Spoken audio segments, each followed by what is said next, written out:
today I want to talk about frequency and why I think it is essential to what we're going through here on this planet, and why it's important that we each individually take responsibility for our frequency and work on raising our frequency, increasing our vibrational frequency. So let's start with Tesla. He said, if you wish to understand the universe, think of energy, frequency, and vibration. If we were to look at Einstein quotes, he'd say everything is in energy. That is all there is to it. Match the frequency of the reality that you want, and you cannot help but get that reality. So we all talk about this golden age. We talk about wanting to move into this time of awakening. We want the truth to come out, and it gets a little frustrating when we're talking to people in our day-to-day lives and they just don't seem to understand what's going on. So I experience that. There's a lot of cognitive dissonance going on out there, but how can we each take responsibility for our vibration, for our frequency, and start to be the difference, the change in the world that we wish to see? How can we raise our vibrational frequency? So I want to share this pyramid here with you. And what this pyramid is showing is the scale of consciousness. It's showing down here at the bottom that where you are in a low vibration and a low frequency, you have actually a low value of consciousness.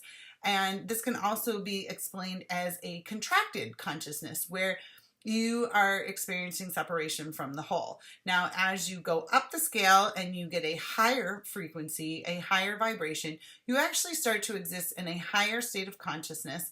And this can be described as an expanded state of awareness, expanded consciousness, and really reconnecting with the oneness of the universe. So how do we get from the bottom to the top, right? It's kind of frustrating at times. I kind of had a little Twitter conversation this morning with somebody who was telling me, well, no one's awake, no one gets it. And I could feel the frustration coming from this person, but I'm thinking, well, there is a way to do this, right? We can each individually raise our vibrational frequency, and at some point we will hit this collective tipping point where we then are shifting all of humanity at once. So how do we become aware of our personal vibrational frequency? Well, here, the emotional guidance scale is a great place to start. Where do you sit on this guidance scale? So are you at the top here? We'll just start from the top and go to the bottom. So there's joy, knowledge, empowerment, freedom, love, appreciation, passion, enthusiasm, positive expectation and belief, optimism, hopefulness, contentment, boredom, pessimism, frustration, irritation, impatience, overwhelmment, disappointment, doubt, worry, blame, discouragement, anger, revenge, hatred, rage, jealousy, insecurity, guilt, unworthiness, fear, grief, depression, powerlessness, and victimhood. I think that victimhood is so important for us to understand. If we look at this chart here, it's showing us that it's estimated about 85% of the population sits down here in the contracted consciousness, and moving beyond, like at the basis of the contracted consciousness, about 15% of the population exists in this expanded consciousness. Now, I'm not sure about those numbers. It's probably a good guess. I mean, very few probably actually sit at this incredibly high expanded consciousness, divine grace frequency band. But the majority of us sit down here in this fear, in this victimhood mentality that really has been generated and pushed on us by the media, by the powers that be, by the elite, good, bad, or indifferent. We don't have to get into the semantics of it. We just have to understand and come to this realization of where are we sitting on the emotional frequency scale. And this is important because emotion is really energy in motion. And these emotions hold a vibrational frequency. So if we are sitting down here in the bottom part of the chart, we are actually vibrating at a very low frequency. And this again puts us into a contracted consciousness, into separation from the whole, separation from creator, and allows us really to be manipulated in our thought process. I'm going to share a chart here that I think is really important that explains that. And it's talking about the truth frequency.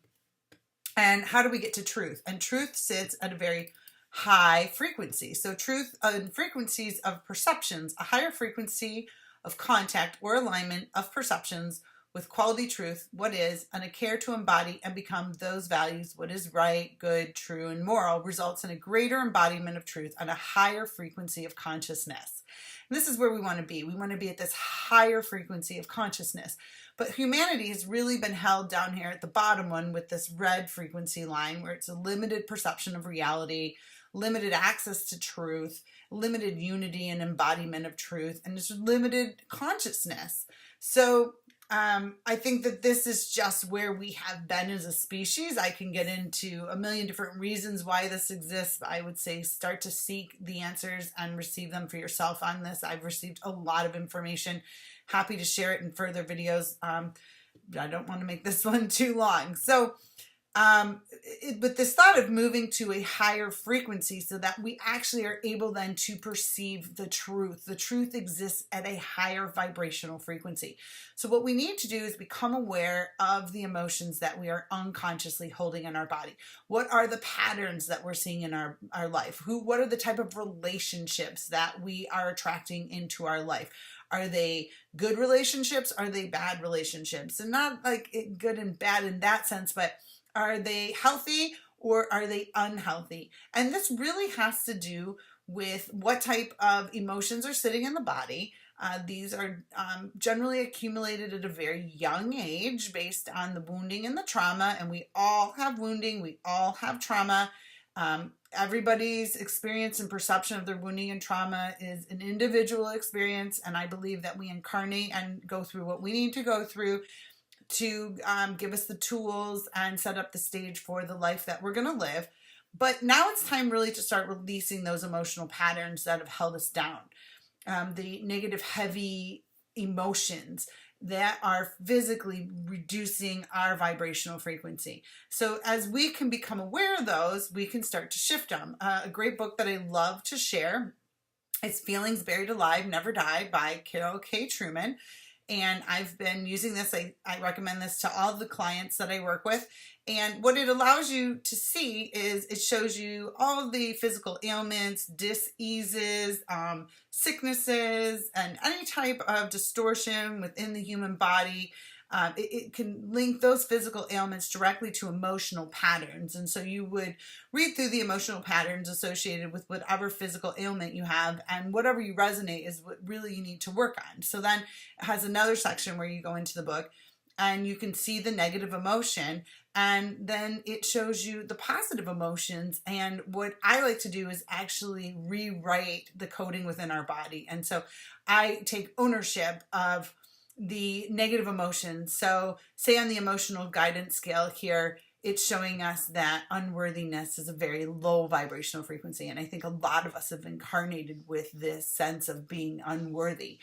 And so how do we start to shift that? Well, when I open up the book, Feelings Buried Alive, Never Die by Carol K. Trueman, I find that there are 4 words that are a positive side to the shadow emotion of unworthiness. And that is being worthwhile, being competent, being valuable, and being important. So I actually will literally take one of those words each day and I will write, I am worthwhile, being the first one. I am important. I am competent. I am valuable. I will write that 10 times with each hand because I literally believe that that is changing, rewriting the code within our body. So we are now emitting this new frequency out to the universe so that it can bring us these new experiences.